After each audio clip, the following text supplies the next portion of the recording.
Like, um, if they were diagnosed with polio, could have it been a mistake, or did they have good enough science to know they actually had polio? Or were they just saying they had polio off the diagnosis of their symptoms? That's the million-dollar question, isn't it? Well, diagnosing polio historically relied on clinical symptoms, things like paralysis, fever, and muscle pains, since the virus wasn't even identified until 1909.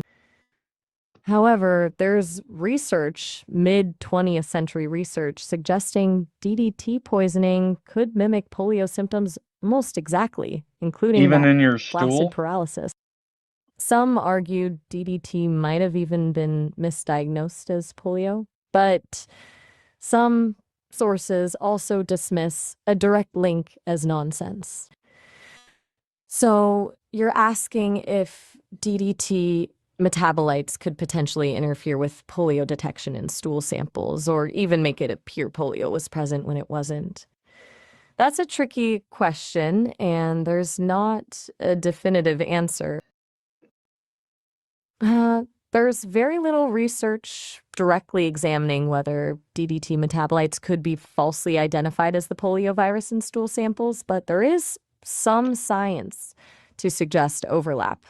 The early testing methods weren't as precise as modern PCR So, testing. like, how did they discern if there was a polio virus in your stool? Early methods were fairly rudimentary. They involved early detection involved isolating the virus in cell cultures. They'd take a stool sample, clarify it, and then introduce it to healthy cells. They'd then watch for days to see if the virus infected those cells and caused damage, which would show up under a microscope. If a So virus would grew, they would.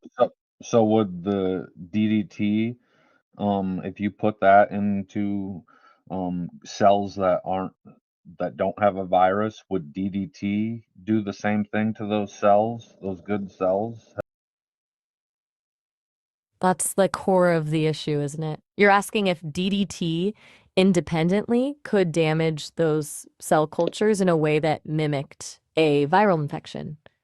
As for if anyone has studied that specifically, the search isn't turning up a direct study comparing the effects of DDT to poliovirus in cell cultures side by side. It's an oversight. But DDT is a known cytotoxic agent, meaning it's directly toxic to cells. It can disrupt cell Hmm. membranes and interfere with cellular processes.